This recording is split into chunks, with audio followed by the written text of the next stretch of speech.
Welcome, everybody out there. I'm Justin B. I'm a son of an all-powerful, all-loving God and a addict in living in the miracle of recovery one day at a time. And I'm grateful to be here today with Robert Pardon. He's one of my mentors in recovery, and I'm super excited to do this new idea that Reco12 has not yet done before. But Robert brought it to me a couple of weeks ago, and I'm super excited about it. It's something called an Ask It Basket, but we'll get into those details here in just a minute.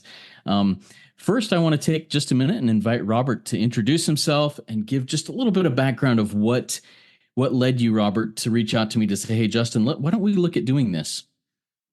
Hey, well, thank you. And for the listening audience out there, I think as much of Justin, for good reason, as he does of me.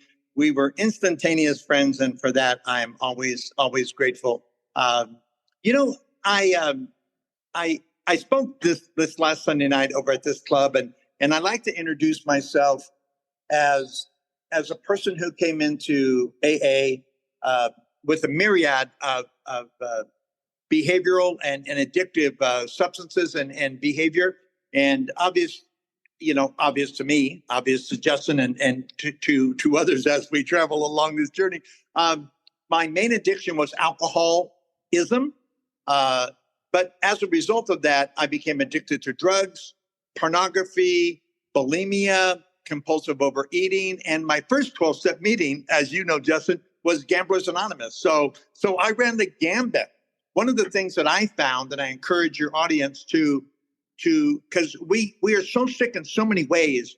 And if we attack and address the core of our addiction, the other things seem to be inconsistent with the lifestyle we've chosen, and they drop off one by one over time. That has been my experience. And an example, I didn't stop engaging in pornography till I was about a year sober. Obviously, I stopped drugs and alcohol right away, but I don't think I stopped throwing up till I was about 18 months sobriety. And I didn't stop gambling on a regular basis until I was about 18 months or 2 years, going back and forth to Las Vegas and so on and so forth, and living there and getting sober in Las Vegas. So one by one, the behavioral and substance-related addictions dropped off as they were no longer consistent with the path that I had chosen. And I got sober in Las Vegas in 1986. My sobriety date is April 25th, 1986. So I think I have like 13,970 days in a row of crazy sobriety. And I'll tell you, Justin, I mean, you and I have had great conversations over the few years that we've been friends. And I think the longer I'm sober, the more I realize the miracle I'm caught up in, and life just gets better and better and better. And people look at me and say, how come you're so energetic? You've been sober. You know, when other people are slowing down, you're speeding up. And I think I'm just more aware of the miracle that I'm involved in. And the more recovered I become is generates more energy. Obviously, a loving God, as he expresses himself on our group conscious, tremendous sponsorship. I'm as glued to meetings today as I ever was. The 12 Steps of Recovery, the big book of Alcoholics Anonymous, and tremendous amounts of service work that I still do today are the combination to my successful, recovered life that I now live. That's beautiful. Thank you, Robert, for introducing yourself, sharing a little background on that and what drives you today. I really appreciate that. For those of you out there listening, if you don't recognize Robert and his voice, you can find a lot of his stuff on a podcast called The Recovery Guy. And on his website, that's therecoveryguy.com, correct? Therecoveryguy.com? Actually, that's .org. Thank you. .org. Yes. Yeah. So make sure you get that right. Therecoveryguy.org. And you can check out all his stuff there. On YouTube, all of my content gets posted to YouTube the next day, and that's Real Recovery Guy. And going back to what you were talking about, the Ask It Basket, which is a great thing. I take this into treatment centers. And what Justin and I are going to do today is there are a number of questions that are asked of us, and the listening audience has asked, that are recovery centered, because oftentimes, talks are one-sided. I want the talk to come from your side of the street, not from mine. And then that way we can address you where you're at in your personal recovery, not where I'm coming from in my span of 38 years. Certain things may be relevant to you in 3, 4, 5, 6 months, or 3 or 4 or 5 days that I may not cover. So in order for us to cover these things, Justin and I agreed to have this Ask It Basket format that can reach you where you're at rather than you expecting to get to where we're at. Yeah, I love that. And we'd love to do some projects like this in the future if this goes over well. So if you out in the listening audience have a question that you'd like to have addressed in an Ask It Basket type format in the future, please feel free to reach out at Reco12pod@gmail.com. Just send a question through the email there, and I'll put all these links. I'll put his YouTube link, his website link, podcast link, and these the email link there in the show notes of the podcast, so you can access those really easily. Robert, I want to jump into some of these questions here that we've got, and some of them I'm going to start off. A lot of these are for the newcomer, and I want to start off kind of at the beginning when somebody comes in and they're on fire. Everything is so important and vital at this moment. This question that I have for you here: how do I learn to take it one day at a time when everything seems so urgent? Wow, I tell you what, that is on the lips of every newcomer, because obviously we want to get rid of our past as quickly as possible and get onto a new future to mend those relationships and so on. And I think to address that, we just need to let the process do what the process does. Because one thing we can't rush, it's kind of like trying to teach height. You're either 6'5" or you're not 6'5". You can't teach someone who's 5'11" how to be 6'5". Neither can you teach someone how to have 1,000 days when they have 100, or 100 days when they have 10. That is why sponsorship is so critical, because a sponsor is like a person on the reins of a horse that will run in any direction as fast as possible without regard for their health. That's one of the reasons that when you go to a race event, or you ever seen a race event, they put what are called blinders on a horse, because they only want to see the horse, what's in front of them. And every horse goes a different speed based on the track that they're involved on. And so that's where guidance comes into play. So seek guidance right away and understand that the steps are in order for a reason, designed to take. It's better to take them thoroughly than to take them quickly, because I've never known anyone who's got lifelong recovery by doing the steps quickly. But I know a lot of people who are sober 20, 30, 40, 50 years who have done the steps methodically, one day at a time. That's why I still go by one day at a time, 13,970 days today, because what we really have is a daily reprieve contingent on the maintenance of our spiritual condition. No matter how quickly I want 24 hours to go, 24 hours goes the same every day, whether I try to speed it up or not. So relax, enjoy the ride, because there are times the journey is going to be difficult, but that's where sponsorship and just someone to guide you along the way is very important, to help slow us down and to allow us to put first things first, as Stephen Covey would say. Mm-hmm. Yeah, thank you for that, Robert. I so many of those things really ring true to me. I want to back up just a little bit, even before that, before somebody's on fire, somebody's crawling into the rooms for the first time, and crawling into recovery, recognizing, man, this addiction thing has me whipped. What are some tips you have for someone as they are just coming into the rooms like that? Is it any different than what you just shared about the one day at a time thing?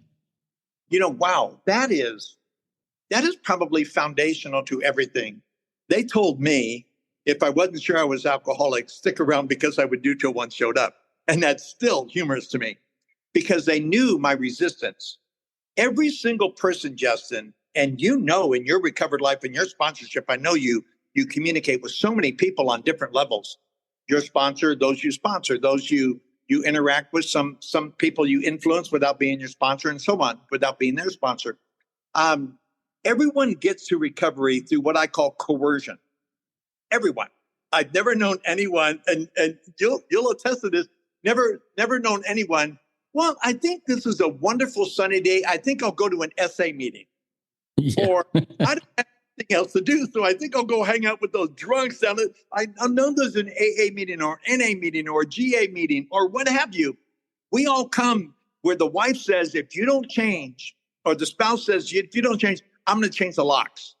The judge says, if you show up drunk, if you get arrested one more time, I'm throwing you in jail. The boss says, if you don't change your habits, I'm going to fire you. The mom and dad says, we're going to change the locks. We're not going to let you come over. Brothers and sisters by this time have stopped answering the phone. Kids won't talk to us. So no one gets to the rooms of recovery because it's a sunny day. We all get to the rooms of recovery because our life had become unmanageable. And it's really our only foreseeable option. Even in the beginning, Justin, if we're only there to take the heat off, whether we're serious or not, we're there because of coercion. Simply, that's why we need to admit to our innermost self truth that we've known for a long time, and we're pretty twisted. People who are normal don't do the things we do. Like, people that I've known in SA, there's nothing wrong with looking at a woman or the opposite sex or the same sex. It's when you undress them as they're standing in the line of Walmart, that's a problem, But if you're looking at a person, man, that person's beautiful, there's nothing wrong with that. But when you want to have sex with them in public, that's a problem, or there's nothing wrong with having a drink. I know a lot of normal drinkers who stop after 1 or 2 drinks. I'm just getting warmed up after 2 drinks. Something's wrong with me, that I would be willing to lose my wives. I had 2 wives before Laura. I'm happily married 35 years, but I had 2 wives before her. I walked out on my kids. I walked out on everything. No one normal does that. And so we have to admit to ourselves.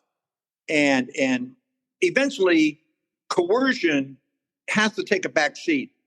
I can say that I want this, but am I willing to do something? Why do I want it? Do I want it just to get the heat off? Or do I want it because I realize that something needs to change in my life? And if it doesn't change, I will continue to lose the things that I say are near and dear to me. Yeah, and I think it's so powerful, and I think that leads into this next question that I'd like to ask you. And this question comes across specific for alcoholism, but I'm gonna generalize this question to anybody. This person says, I have triggers driving past local bars. Now let's expand that. I have triggers driving past the massage parlor. I have triggers driving past the grocery store. I have triggers driving past the casino. How do I move past these triggers? Wow, triggers can be a song. I'm driving down the street and I get lonely because they're playing a song by the Temptations that I heard in 1968. I wish it would rain. And I remember this girl that I put the record in her locker wishing she would like me. And a sense of loneliness comes around me that I'm willing to exchange that loneliness for a person I don't know that I have to pay $150 to. I mean, it's crazy, the triggers that are out there. And that's where I think, Justin, that's where meetings really come into play. I remember one time I was in early sobriety in Las Vegas, and I was picked up a hitchhiker. And at the time, if you're familiar with Las Vegas in the 80s, anytime you went past Rainbow Boulevard, you were in the middle of nothing. There was nothing between Rainbow Boulevard and Red Rock Canyon. So here I am. I pick up this hitchhiker, and I turn around, and this is where higher power really comes in handy. And I turned around and all I could see were these bars. And I knew the names of the bartenders and what I drank at each bar and who I'd probably see there. And there were like 10 or 12 bars separating me from the Alano Club where I would go to meetings. And I asked God, I said, God, if you give me 10 minutes, 15 minutes, 13 minutes, let me get from where I'm at to this club, I'll be okay. So sometimes it's our higher power. Sometimes it's a person we don't want to let down. Sometimes it's a behavior. Sometimes we have to go work, motives are a big thing. Living in Las Vegas, getting sober, I was a room service waiter. I had to be around alcohol. When I became employable again, after a few months, I had to go back into the casinos. I had to drive walk right past that service bar. I had to start serving drinks again. That was my craft. That's what I did. And I went and I talked to my sponsor. He said, what are your motives for being there? If your motives are good, if your motives are to earn a paycheck, what are you going to do if you work at 7-Eleven or fast food, or you work at a Smith's grocery store or Fred Meyer? What are you going to do? Not go to work anymore because they sell beer, they sell wine? What are you going to do? You're going to quit life as you know it? Or are you going to build in the kind of support necessary? People will often say, if you had that's why I tell people I got sober in Vegas. I don't want to hear any crap excuses that you have a hard time getting. I got sober in Las Vegas. And if you've ever been to Las Vegas, not only is there a push towards it, but there's a pull. You know, not only do they promise you free food, they promise you riches, they promise you scantily clad women, they promise you free alcohol, they promise in neon. It's not like they feel bad about drawing you, attracting you. They're actively trying to pull you, try to get sober there. And you get sober there, you can get sober anywhere. And I guarantee you, if your motives are right and you do the right things, you know, I was telling the other night, Justin, the rules aren't any different than when you and I got here. What are you, 9 years sober now? I mean, crazy, the time that you've got. And the rules are no different. You will tell the newcomer the same thing you were told when you first got here. Go to meetings, get a sponsor, read the recovery material, read the essay book, work the steps, call me, blah, blah, blah. It's the same path. It's the same path that you and I took and other audience members took who understand recovery, get there the same way. There's always going to be triggers, but there may not always be recovery. We have to come to a point where we choose recovery over triggers. That's powerful. Yeah, go ahead. We thought we could find an easier thought way, but we could not. With all the earnestness at our command, we begged you to be fearless and thorough from the very start. Yeah, and I love how you talked about, you know, what are your motives, or your sponsor asked you, what are your motives for being there? That kind of builds on my next question here that I think you've addressed, but I want you to dive just a little bit deeper on that. You know, in the big book, it talks about how if we're in fit spiritual condition, we can go and do things that others may not be able to go and do. But how do we go into places that could be slippery in early recovery? I mean, like you said, you had to work in those casinos, you had to work in those hotels and do those types of things. How do you do that in early recovery without, well, slipping? You know, remember, if recovery was easy, everybody'd be doing it. You know, the reason we beg of people to be fearless and thorough from the very start, because we know what's going to happen to them if they choose not to follow the plan. It says, in almost all recovery material, one way or another, it says, rarely have we seen a person fail who has thoroughly followed our path. So if you're not staying clean, if you're not staying sober from SA, no matter what your A is, there's something that you're not doing, period. Because even those who suffer from grave emotional and mental disorder, many of them do recover if they have the capacity. So is your problem you're not willing to be honest? Is your problem you're not willing to be fearless and thorough from the very start? What is your problem? Because your problem isn't the plan of recovery, because you and I, we know too many people who have recovered from a seemingly hopeless state of mind and body. We know people who were in despair, who are now, you would never look at them and guess that they were alcoholic, that they were suffering from sexual addiction, because they lead happy marriages, they live wonderful lives. They're going to, like you, going on vacation with their family. Guys like you and me and gals like you and me don't do that unless we thoroughly follow a plan of recovery. So, and this is very important. Relapse is not part of recovery. Relapse is part of addiction. And I want to make that very clear. If somebody says, well, relapse is part, bull crap. It's not. Recovery is part of recovery. It would be like saying backward is part of going forward. No. In my car, it says reverse. I have to actually come to a full stop before I can go into reverse. Otherwise, it'll mess up my transmission, right? Yeah. And so I have to purposely stop my car to go backward. So going backward, relapse is not part of going forward, which is recovery. And I'm not going to say, because you know and I know better, some people have a harder road to take. Some people had a much more challenging road than me or you. But the path is the same.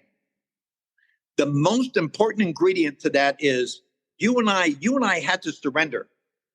We had to admit to our innermost self that we were addicts, that we were trapped in a compulsion that was killing us. And until we admit that to ourselves, Justin, we don't stand any chance. We have to surrender to ourselves, and then I can admit to others the exact nature of my wrongs. When I do that, when I have a common illness, sickness as you, now we can apply the common solution. Yeah. And Robert, this is just leading right into questions. And I love that. You mentioned surrender. I need to surrender to my innermost self. I need to abandon these things. I need to surrender.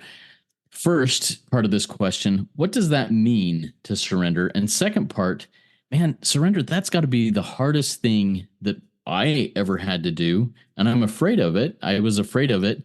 Tell me about the process of surrender and how you give into that process of surrender.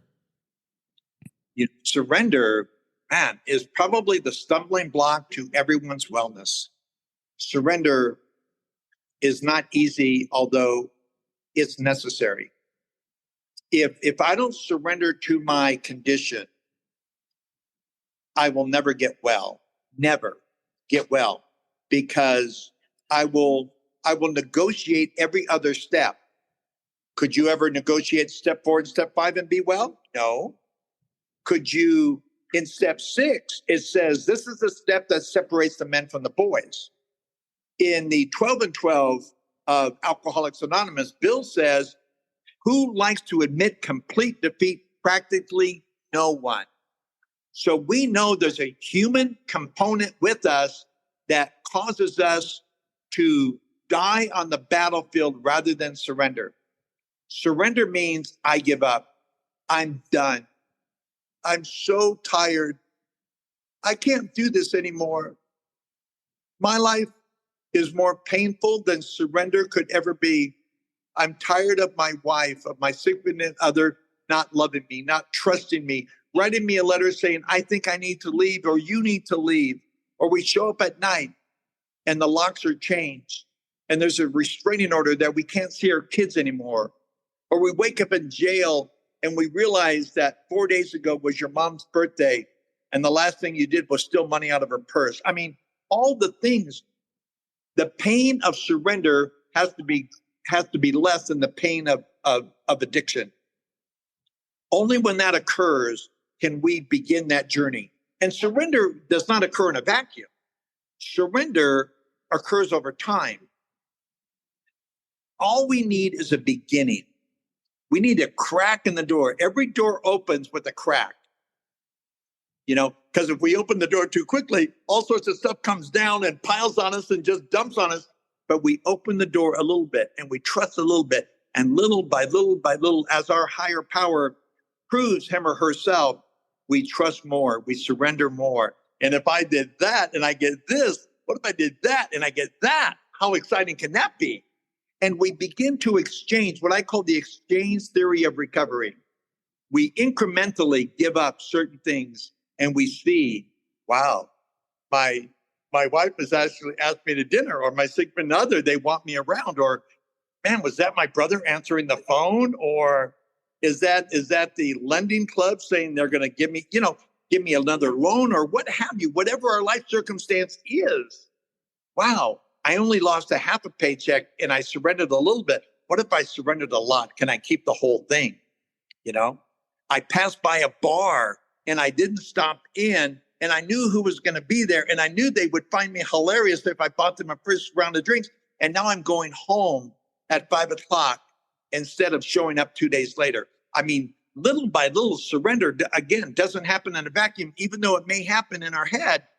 We surrender. I find myself after 38 years surrendering more and more and more, because my higher power continues to prove himself more and more and more. It's like, if I gave God that and he did that, what if I gave him that? What are you going to do with that, God? Come on, show me what you can do. And my life gets better and better and better and better and better.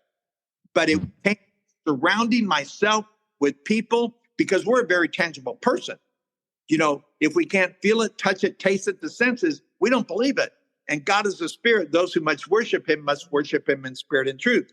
So how can I believe something I can't see? Well, in the beginning, I can see a miracle taking place with the men and women in the rooms of recovery. And I want some of that.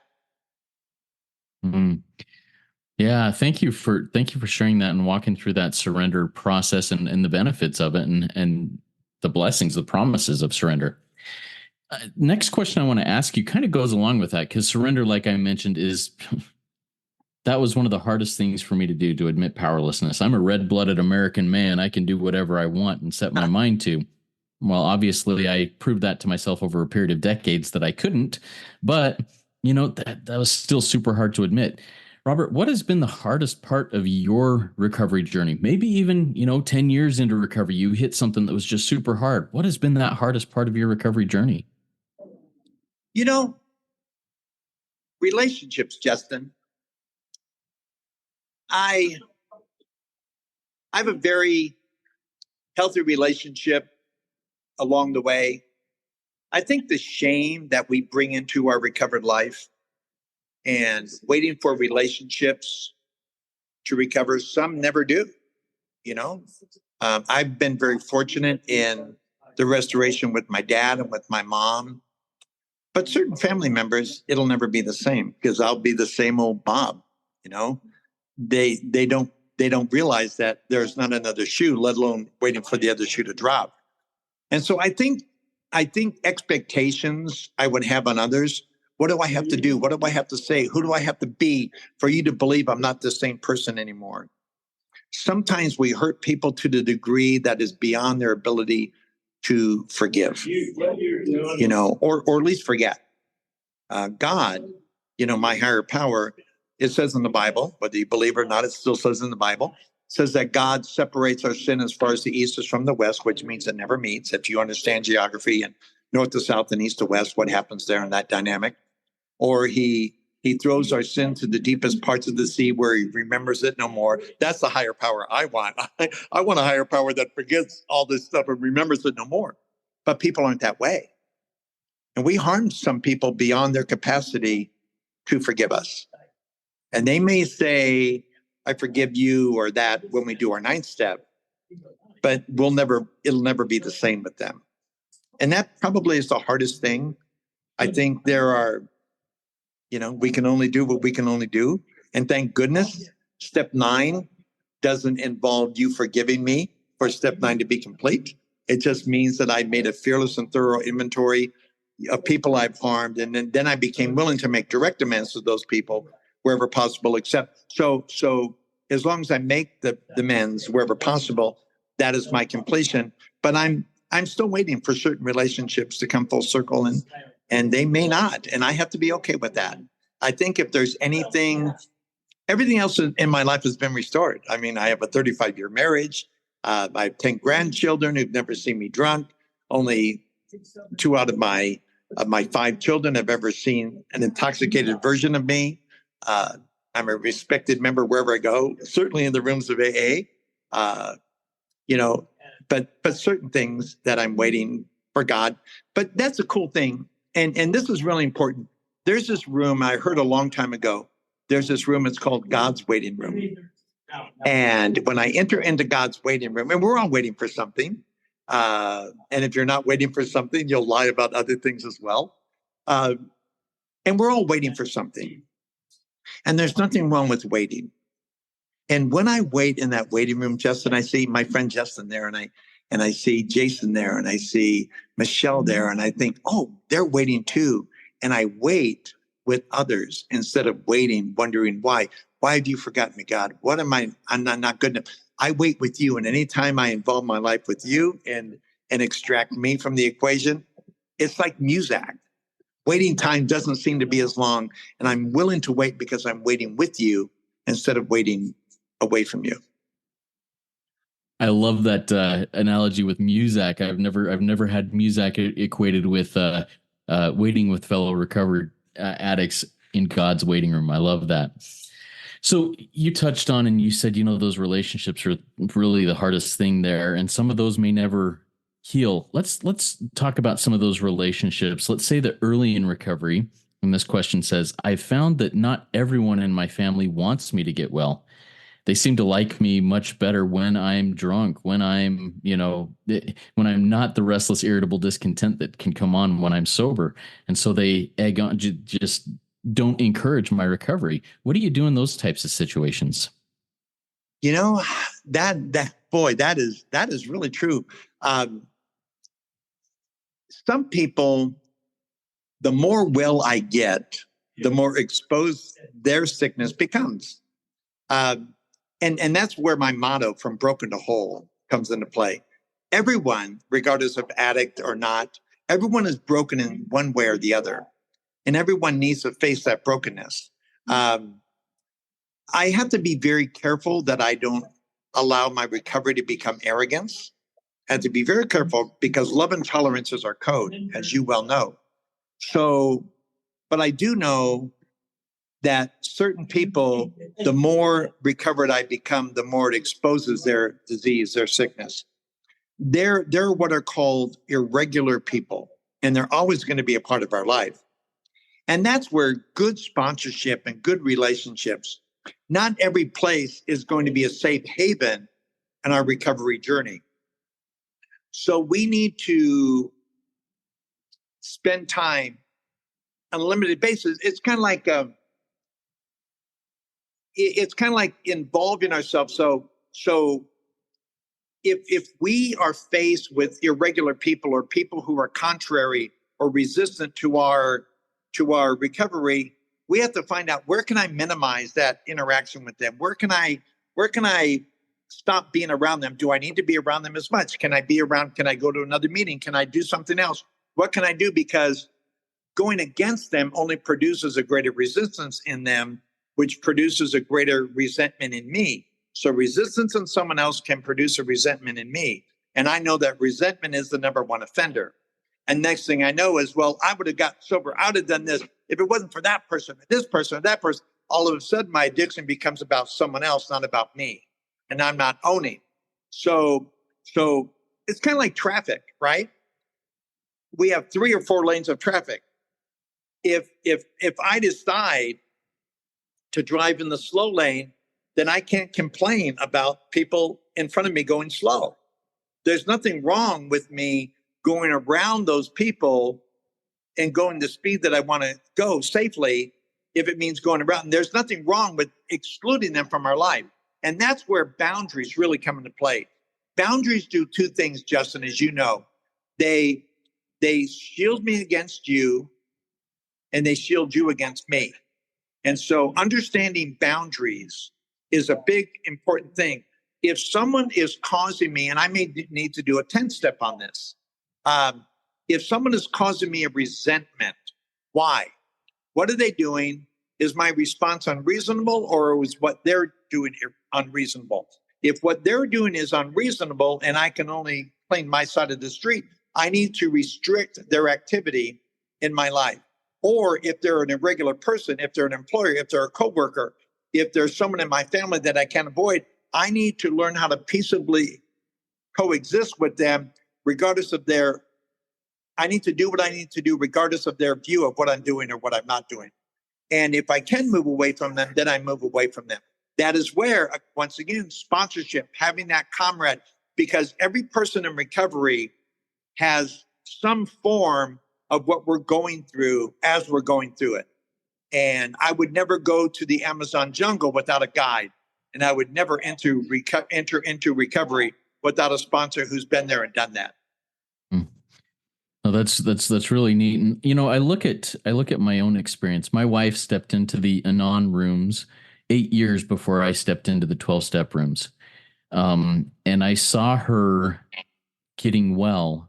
And for a while I would antagonize, I'd put the recovery, she'd tell me about what she'd learned, and they'd say, and when something would come up, I'd say, "Are you taking my inventory?" I'd kind of antagonize her with that type of verbiage, because I'm a smart aleck, and and I saw her separate herself from me emotionally in a lot of those cases. And that's one of the things that woke me up to, holy cow, I have got to change myself because I'm a mess.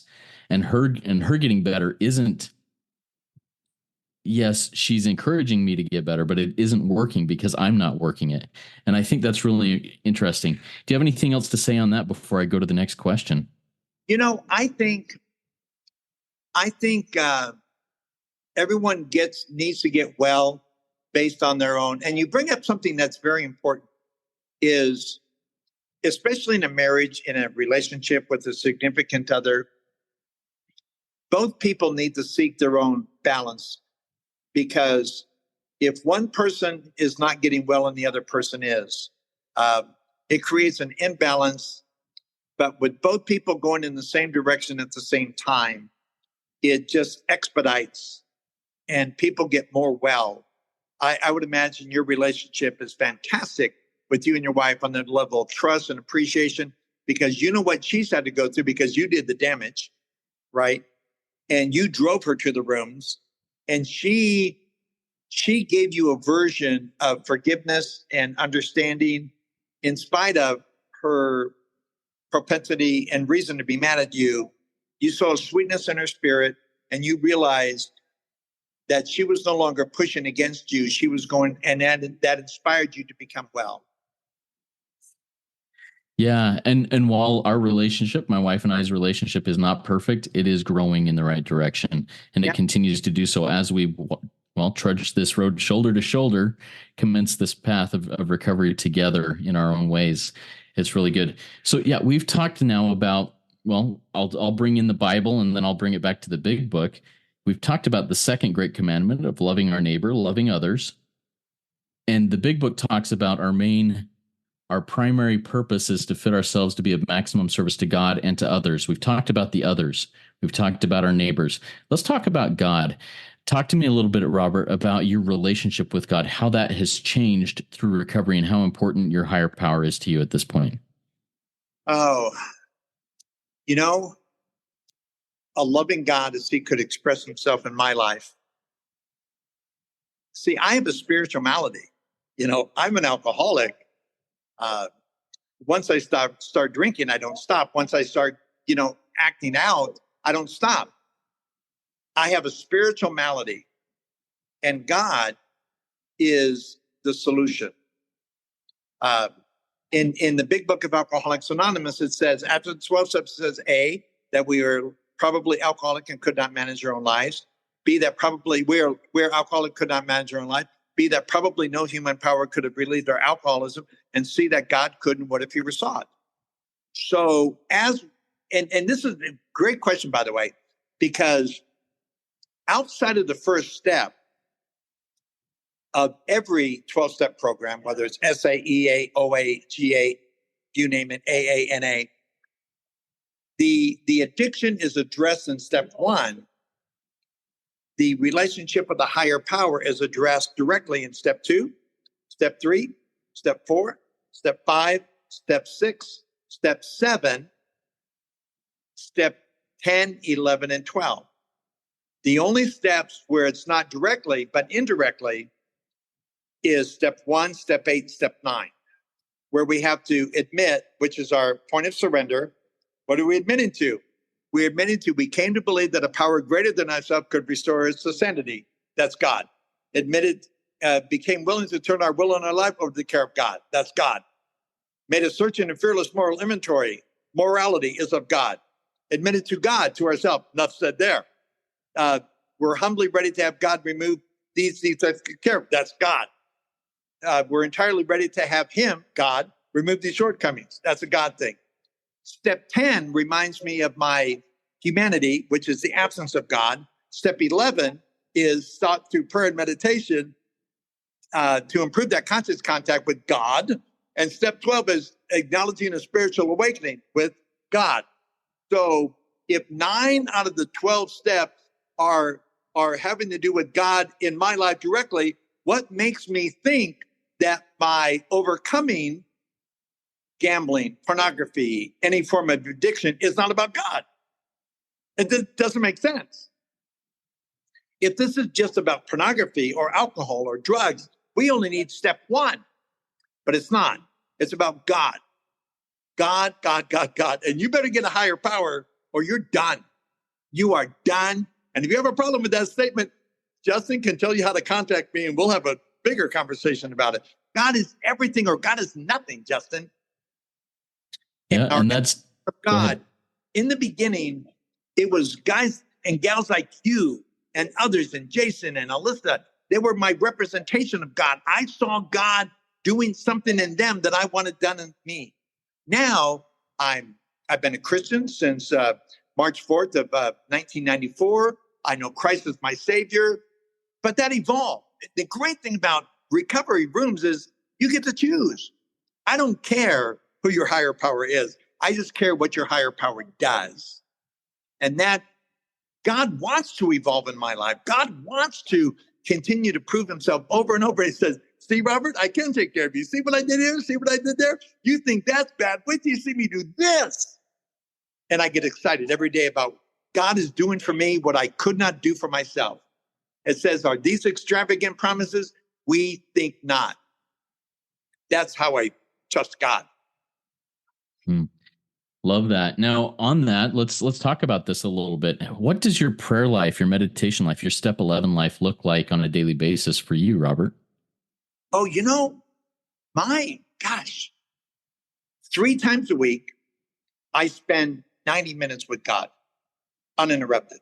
90 minutes, 3 times a week, usually Monday, Wednesday, and Friday, where it's God and me, and I go into my prayer closet, and it's just God speak to me, move in me, direct me, guide me, fix this brokenness in me. Because from broken to whole is always a process. It's like journey is not a destination. Recovery is not a destination. It's a journey. And so I'm always on this journey. Usually every day of the week, I wake up and I wake up. That's the key. And I say, okay, God, what do you have for me today? How can I best serve you?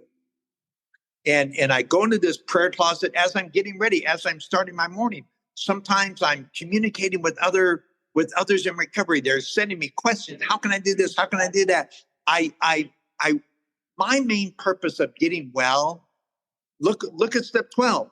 Having had a spiritual awakening as a result of these steps, we try to carry this message to alcoholics or to addicts of sorts, and to practice these principles. What are the principles? The principles are 12 steps.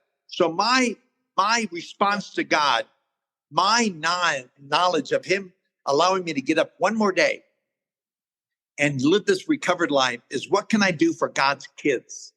That is my spiritual awakening. That is my spiritual journey. It has nothing to do with me. My whole purpose in life is to share the message of hope, recovery, and wellness the best I possibly can. So I ask God every day, who do you have for me today? What do you have for me today? Where can I go? What can I do? What can I be? How can I be nice with this person, that person? So my spiritual meditation is about others. I usually spend about 30 minutes in the morning. On the mornings, I don't spend 90 minutes just meditating.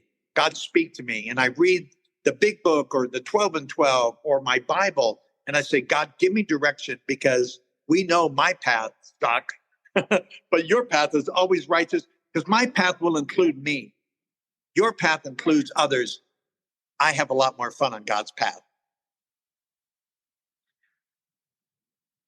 Thank you for sharing that. Have there been times, Robert, in recovery where you felt that God had abandoned you, that you felt like there was an emptiness there and a void there? And if so, how did you deal with that, and how did you regain that connection? Oh, man. Yeah. Yes, and yes. There was a experience that I had early in sobriety, and I watched a friend die of AIDS, and I was so helpless, and I was early in sobriety. And this was a person when we were all afraid of AIDS, like really afraid, back in the early mid 80s. And I was just in the rooms of recovery. And a person asked me to hug them, and they had AIDS. They were going to die. And I hugged them, and I didn't know if I had AIDS or not. And I thought, God, how can you ask me to lay my life down with a person I hardly know.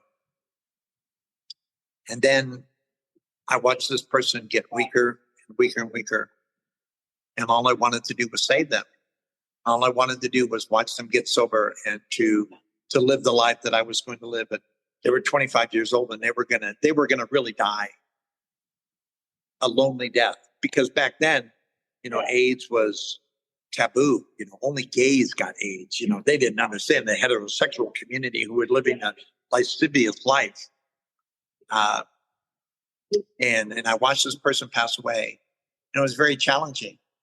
But once again, my sponsor came to the rescue.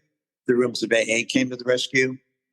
And then 2.5 years sober, my dad died unexpectedly on the first day of my vacation. I thought I was going to spend a week with my dad. I buried my dad. And once again, my sponsor came to the rescue, and I went to a meeting of Alcoholics Anonymous. And then another time when Laura had a miscarriage. And here I am, wanting to be a sober husband, a sober father, which I was never in my addiction, my active addiction.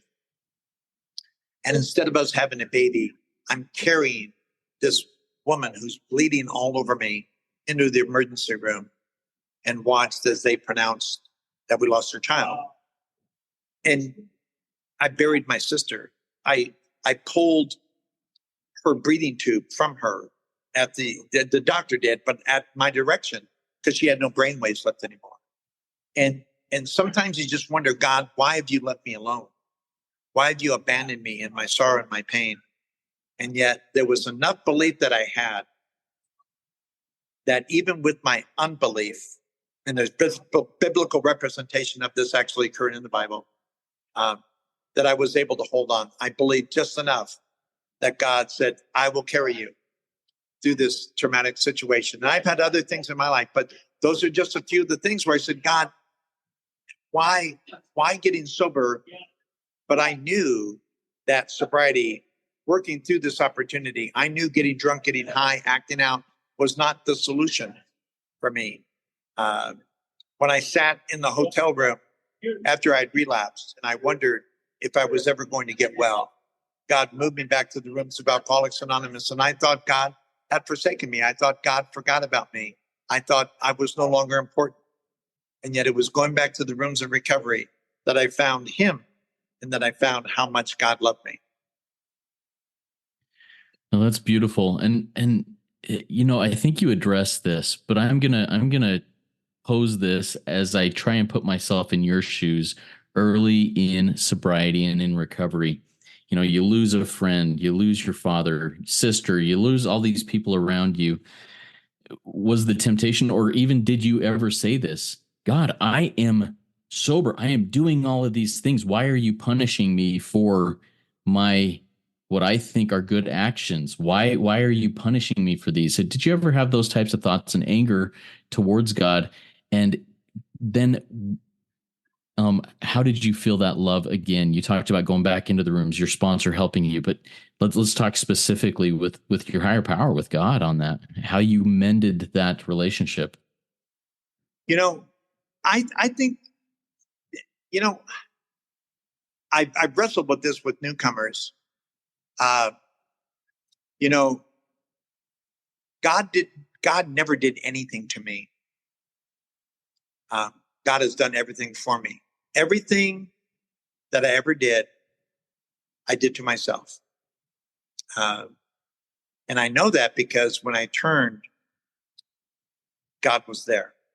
I didn't have to earn my way back. God said, I've been waiting for you to arrive. So I was in despair, but I'd never asked, because I never felt that God forsook me, because there was men and women in the room that I saw going through much harder things than me, and they were okay. My mom was the greatest example.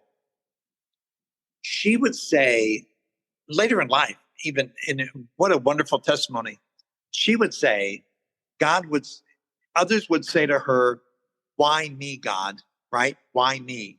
Why do I have to go? And my mom one of the wisest people who ever lived and had a part with my life, my mom would say, "Why not me?" And I would think, the Apostle Paul said that we would go through things that we go through so we would have a testimony to others. There's not much that I can't answer to the newcomer to have at least a version of what they're going through. And when they ask for assistance, when they ask for help, when they ask for understanding, I can say, I remember that. So all the things that have happened to me have been God's allowance, not his separation, not his despair, not his letting go of me. And God honors unbelief. There's a Bible story real quick. Jesus is coming down from the Mount of Transfiguration with some of his disciples, and he comes across some disciples and some townspeople with this boy who is throwing himself in the fire. And to make a long story short, Jesus looks at the father who's holding his child, trying to restrain him so he doesn't throw himself back in the fire. And Jesus says to this man, and you can believe this or not, it doesn't matter to me. Just understand the content of the story. Jesus looks at the man and says, if you believe I can heal your son, I will heal your son. And the father said, I believe, help me with my unbelief. One of the greatest stories. And we would look and say, well, if you don't believe me, then you don't believe me. But Jesus didn't look at this man's unbelief. He looked at his belief. So the Bible says, if you have the faith of a mustard seed, this mountain will be moved. So sometimes in the beginning, or sometimes along our journey, sometimes, God, I want to believe so bad, but there's pain in me, there's shame in me, there's remorse in me, there's something in me that prevents me from believing. Will you work in my belief, even though it's 10%, 20%, and 80% of me doesn't think you're even interested in me? And God says, sure, why not? Love that. And I think this is a really good place to start winding this up. Before we close this down, Robert, is there anything else that you think that you feel prompted to share with us as we close down this conversation? I hope you're done. I really hope you're done. I hope that you join Justin and me and countless others on this path, because our untreated addiction is like a self-inflicted gunshot wound. Regardless of where your addiction has taken you, whether you believe it or not, there's a journey. There's a path back to you being well. And Justin and I and others like us, we know what the formula is, and the formula hasn't changed. The big book was written in 1939, and it has been true the whole way through. And every 12-step program, SANAEAOAGA, you name it, has gotten their roots from the big book of Alcoholics Anonymous, which gets its roots from the Word of God. And if we join what is called brotherly and harmonious action, we can go from untreated to treated. And I've been untreated and I've been treated. And I'll tell you, I enjoy treated a whole lot more than I would ever consider being an untreated member of Alcoholics Anonymous or SA or GA. It's wonderful to feel the freedom and the happiness and the joy that comes from being a person of recovery. And if there's anything I can tell your listeners, Justin, is come into the deep end of the pool, because that's where the swimming occurs. That's beautiful. I think I'm going to close this down with a phrase that I typically use at the end of my meetings. Remember, everybody, there's one who has all power. That one is God. May you find him now. Keep coming back. And when you do, come all the way in. Get treated. Get treated. Accept that treatment. Live that treatment. It's a way better way of life. Come all the way in. Sit all the way down. Get in the deep end of the pool so we can swim. Let's trudge this road of happy destiny together. Work it. You are worth it.